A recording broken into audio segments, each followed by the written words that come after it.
بسم اللہ الرحمن الرحیم۔ نصیب کی سب سے بڑی آزمائش یہ ہے کہ جب وہ ہاتھ آتا ہے تو عام سا لگنے لگتا ہے، اور جب چھن جائے تو دنیا کی سب سے قیمتی شے لگتی ہے۔ انسان جسے پا لیتا ہے اس کی قدر کھو دیتا ہے، اور جسے کھو دیتا ہے اس کی چاہ میں زندگی گزار دیتا ہے۔ غلطی ماننے اور گناہ چھوڑنے میں کبھی دیر مت کرو، کیونکہ سفر جتنا طویل ہوتا جائے گا واپسی اتنی ہی مشکل ہوگی۔ رکھیے ذرا سنبھال کر نشتر حروف کے، اپنا جگر تو آپ کے لہجے سے کٹ گیا۔ میں ہی گرا تھا آپ کو، میں ہی تھا ناگوار، لیجئے یہ سنگ راہ بھی رستے سے ہٹ گیا۔ ہر تعلق احترام مانگتا ہے، کسی کو حاصل کرنا ہو یا کسی شخص کو اپنا بنانا ہو تو سب سے اول اس کا احترام کرنا لازمی ہے۔ تعلق اکثر ختم ہو جاتے ہیں، اگر یاد رہتا ہے تو اس کا احترام کہ اس نے مجھے کتنی عزت دی تھی، اس نے مجھے کتنا مان دیا تھا۔ تعلق اور رشتہ یہ اللہ کی طرف سے بنتے ہیں، مگر ایک دوسرے کو عزت دینا اور احترام کرنا ہمارے اور آپ کے ہاتھ میں ہے۔ اس دنیا میں موجود ہر رشتے کا اختتام جدائی ہے، اور جدائی سے بڑی شاید کوئی تکلیف نہیں۔ کسی کو زخم مت دینا، خراشیں زندہ رہتی ہیں، زبان سے وار مت کرنا، صدائیں زندہ رہتی ہیں۔ بس ایک کردار ہے جو حشر میں جلوے دکھائے گا، مثالی بن کے رہنا، مثالیں زندہ رہتی ہیں۔ یہ جملہ بہت گہری حقیقت رکھتا ہے۔ اپنے دکھ کو مسکراہٹ کے پیچھے چھپانے والے لوگ سب سے مضبوط ہوتے ہیں۔ یہ وہ لوگ ہوتے ہیں جو خود ٹوٹ کر بھی دوسروں کو جوڑنے کا ہنر رکھتے ہیں، جو دل میں طوفان لیے بھی چہروں پر سکون رکھتے ہیں۔ جب قرب تکلیف دینے لگے تو دوری اختیار کرنا برا نہیں ہوتا، یہ نفرت نہیں، ایک وقفہ ہوتا ہے، دل کو بچانے، سانس لینے اور خود کو دوبارہ جوڑنے کا۔ چراغ روشنی بھی دیتا ہے، مگر حد سے زیادہ قربت پروانے کو جلا دیتی ہے۔ سمندر سیراب بھی کرتا ہے، مگر گہرائی میں لے جا کر ڈبو بھی سکتا ہے۔ اسی لیے ہر تعلق میں ایک مسافت امن ضروری ہے جو سکون دے، حدیں سکھائے اور محبت کو محفوظ رکھے۔ اگر خوش رہنا چاہتے ہیں تو کسی بھی ذاتی حملے کو اپنی توہین نہیں بلکہ کرنے والے کا گھٹیا پن سمجھیں۔ اگر آپ چاہتے ہیں کہ آپ کے بچے اچھی زندگی گزاریں تو اپنا سایہ ہٹا کر انہیں کچھ دھوپ، بھوک، سردی، گرمی کا احساس ہونے دیں۔ مقدر کی زنجیروں سے بندھے ہم بے بس لوگ عمریں گزار دیتے ہیں معجزوں کے انتظار میں۔ وفاداری صرف موجودگی سے نہیں، غیر موجودگی میں بھی ثابت ہوتی ہے۔ ہم نے ابھی تک ایک دوسرے کو نیچا دکھانا ہی سیکھا ہے۔ جس دن ہم نے ایک دوسرے کو راستہ دکھانا اور مدد کرنا سیکھ لیا، تب دین و دنیا میں کامیابی ہمارا مقدر بن جائے گی۔ اگر تمہاری طاقت دعا ہے تو یقین مانو تم سے زیادہ کوئی طاقتور نہیں، کیونکہ جو دعا کو طاقت بنا لیتا ہے اس کا مددگار اللہ ہوتا ہے۔ آج کسی نے مجھ سے پوچھا، آپ کو سب سے زیادہ کس نے ہرٹ کیا؟ میں نے جواب دیا، میری اپنی امیدوں اور توقعات نے۔ انسان کے پاس جب کھونے کے لیے کچھ نہ رہے تو وہ ہر قسم کے جذبات سے عاری ہو جاتا ہے، اور لوگ اسے مغرور اور بے حس سمجھنے لگتے ہیں۔ عورت اگر چاہتی ہے کہ وہ خوبصورت نظر آئے تو اسے چاہیے کہ وہ نظر نہ آئے۔ حیا اور پردہ بہترین محافظ ایمان ہے۔ حیا کسی کے قریب جانے نہیں دیتی اور پردہ کسی کو قریب آنے نہیں دیتا۔ اگر بندے کو ذکر و اذکار کے اجر و ثواب، اس سے ملنے والے سکون و اطمینان اور اس کے سبب دور ہونے والی آفتوں اور مصیبتوں کا اندازہ ہو جائے تو وہ کبھی بھی ذکر و اذکار سے غافل نہ ہو۔ کسی نے پوچھا، اس دنیا میں آپ کا اپنا کون ہے؟ میں نے ہنس کر کہا، وقت اچھا ہو تو سب اپنے، ورنہ کوئی نہیں۔ کچھ چیزیں کبھی ٹھیک نہیں ہوتی، آپ کو ہی ایڈجسٹ کرنا پڑتا ہے، کیونکہ راستے کے موڑ کبھی سیدھے نہیں ہوتے، آپ کو ہی گاڑی موڑنا پڑتی ہے۔ دلوں میں اترنے کے لیے سیڑھیوں کی نہیں، اچھے الفاظ اور اچھے اخلاق کی ضرورت ہوتی ہے۔ دل ایک باغ کی طرح ہے، اس میں محبت بھی اگتی ہے، نفرت بھی، ڈر بھی، رضا بھی اور ناراضگی بھی اگتی ہے۔ یہ آپ پر منحصر ہے کہ آپ کیسا بیج بوتے ہیں۔ دل خوبصورت ہونا چاہیے، چہرے پر رونق خود بخود آ جاتی ہے۔ خوبصورت گھروں میں نہیں بلکہ خوبصورت دلوں میں رہنا کمال ہے۔ کشش صرف چہروں میں ہی نہیں، لفظوں اور لہجوں میں بھی ہوتی ہے، بلکہ لفظوں کی کشش روح کو ہمیشہ ہمیشہ کے لیے جکڑ لیتی ہے۔ لفظ جتنے خوبصورت اور پروقار ہوں گے، محبت اتنا ہی مہکے گی۔ الفاظ کی اپنی ہی ایک دنیا ہوتی ہے، ہر لفظ اپنی ذمہ داری نبھاتا ہے۔ کچھ لفظ حکومت کرتے ہیں، کچھ غلامی، کچھ لفظ حفاظت کرتے ہیں اور کچھ وار۔ ہر لفظ کا اپنا ایک مکمل وجود ہوتا ہے۔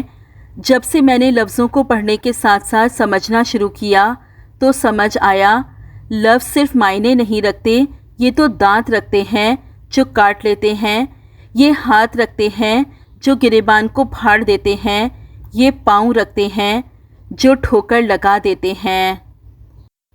اگر سب آپ سے خوش ہیں تو آپ نے زندگی میں بہت سے سمجھوتے کیے ہیں۔ اگر آپ سب سے خوش ہیں تو یقیناً آپ نے دوسروں کی بہت سی خامیوں کو نظر انداز کیا ہے۔ آپ بس یہ یاد رکھیں کہ انسان وہی بڑا ہے جس کی موجودگی میں کوئی بھی خود کو چھوٹا نہ سمجھے۔ غذائیں خود میں پالنا اور بہاریں بانٹتے پھرنا کہاں آسان ہوتا ہے۔ مرد جب کسی عورت سے محبت کرتا ہے تو پھر وہ اس سے غصے کا اظہار بھی کرتا ہے، شکایتیں بھی کرتا ہے، اس کے لیے روتا بھی ہے، اس سے لڑتا بھی ہے، جھگڑتا بھی ہے، اسے روک ٹوک بھی کرتا ہے اور اپنی محبت کا اظہار بار بار کرتا ہے۔ لیکن جب اس کی محبت کی قدر نہیں کی جاتی تو پھر وہ پتھر بن جاتا ہے۔ بچھڑنے والوں کو یہ کہاں معلوم ہوتا ہے کہ ان کی طرف سے ملنے والے دکھ عمر بھر وفادار رہتے ہیں۔ بہت عظیم ہے وہ میاں بیوی جو ایک دوسرے کے عیب چھپاتے ہیں اور کسی کے سامنے اپنے شریک سفر کی برائی نہیں کرتے۔ زندگی کبھی کبھار تھکا دینے والی اور دشوار گزار ہو سکتی ہے، لیکن ایسے لمحوں میں بھی ثابت قدم رہنا ضروری ہے، کیونکہ ہم یہ نہیں جانتے کہ ہماری استقامت اور وجود کسی کے لیے امید کا چراغ بنے ہوئے ہیں۔ نہ جانے کتنے دل ایسے ہیں جو ہمارے حوصلے سے جڑے ہوتے ہیں اور کتنی ہی نگاہیں ہیں جو ہم سے روشنی پاتی ہیں۔ کیا واقعی تم سمجھتے ہو کہ جو چاہو گے فوراً پالو گے؟ ذرا سنو قرآن پاک میں اللہ تعالیٰ کیا فرماتا ہے۔ ہر کام کا ایک مقررہ وقت ہے، صبر کرو، دعا کرتے رہو اور یقین رکھو تمہارا وقت بھی آئے گا۔ اللہ ہر چیز کو بہترین وقت پر عطا کرتا ہے۔ کچھ درد چاہ کر بھی تحریر میں نہیں لائے جا سکتے، چاہے لاکھ جتن کر لیے جائیں، مگر یہ جو لکھاری کا قلم ہوتا ہے نا، یہ ہر درد کا بوجھ نہیں اٹھا سکتا، اس کے لیے دل کی ضرورت پیش آتی ہے۔ کچھ غم سینے میں دفن ہونے کے لیے پیدا ہوتے ہیں، ان کا مداوع نہیں ہو سکتا۔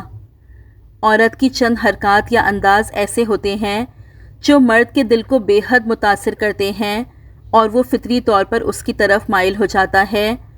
نظر کا جھکانا اور شرمیلا انداز، جب عورت نرمی اور حیا کے ساتھ نظر جھکاتی ہے یا ہلکی سی مسکراہٹ کے ساتھ شرما کر بات کرتی ہے تو یہ ادا مرد کے دل کو بے حد بھاتی ہے۔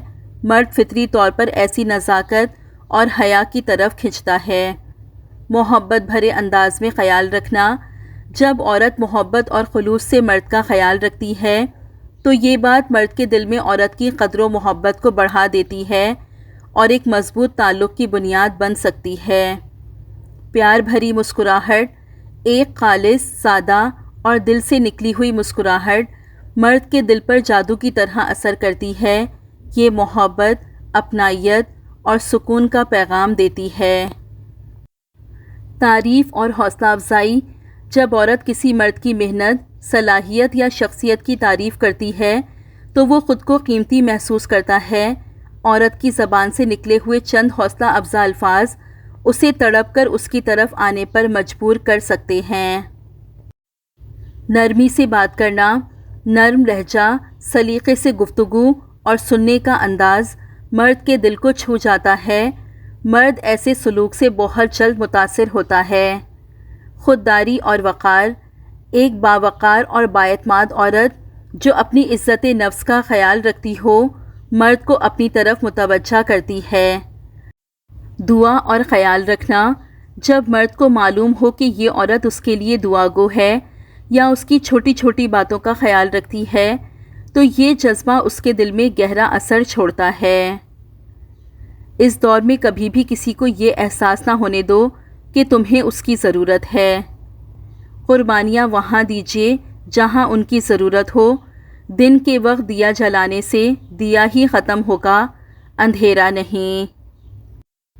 اللہ سے مانگنے کا طریقہ۔ کبھی راہ چلتے کسی بھیک مانگنے والے فقیر کو غور سے دیکھا ہے؟ کیسے وہ ہر آتے جاتے انسان کے سامنے خیرات کے لیے ہاتھ پھیلاتا ہے، کتنی منتیں کرتا ہے، کتنے واسطے دیتا ہے، کیسے اپنی کمزوریاں بیان کرتا ہے، روتا ہے، گڑ گڑاتا ہے، بلکہ پیچھے ہی پڑ جاتا ہے تو سامنے والا کچھ نہ کچھ اس کے کشکول میں ڈال ہی دیتا ہے۔ یہی تو ادا ہے مانگنے والے کی کہ جس سے دینے والے کا دل پسیج جائے۔ ہاں، بالکل ایسے ہی اپنے رب سے مانگا کرو، عاجزی سے، محبت سے، روتے ہوئے، گڑ گڑاتے ہوئے، اپنی کمزوریاں بتاتے ہوئے، اس کی تعریف بیان کرتے ہوئے مسلسل مانگتے رہو۔ جانے کب کون سی ادا اس پاک ذات کو پسند آ جائے اور وہ کن فرما دے۔ اولاد کو خوشیاں دینے کی جتن میں تھک جانے والے ہاتھوں کی تھکن تب اتر جاتی ہے جب یہ بچوں کے محبت بھرے ہاتھوں میں ہوتے ہیں۔ اے اللہ پاک، میرے سب معاملے تیرے سامنے آیا ہیں۔ میں کچھ بھی کروں، کچھ بھی کہوں، تو ہر بات سے بخوبی آگاہ ہے۔ تو میرے مسائل بھی جانتا ہے اور میرے وسائل سے بھی واقف ہے۔ اے اللہ پاک، میں بہت کمزور ہوں اور میری خواہشیں میرے وسائل اور میری طاقت سے بہت زیادہ ہیں۔ میں جب بھی کسی کام کے لیے فیصلہ کرتی ہوں اس کے انجام سے بے خبر ہوتی ہوں، لیکن تو اس کے انجام سے واقف ہوتا ہے۔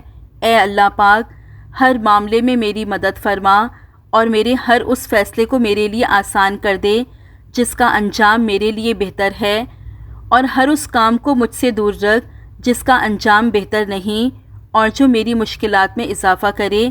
اے اللہ پاک، میرے لیے آسمان سے آسانیاں اور برکتیں نازل فرما اور ہر لمحہ میرا حامی ناصر ہو جا۔ آمین یا اللہ، آمین۔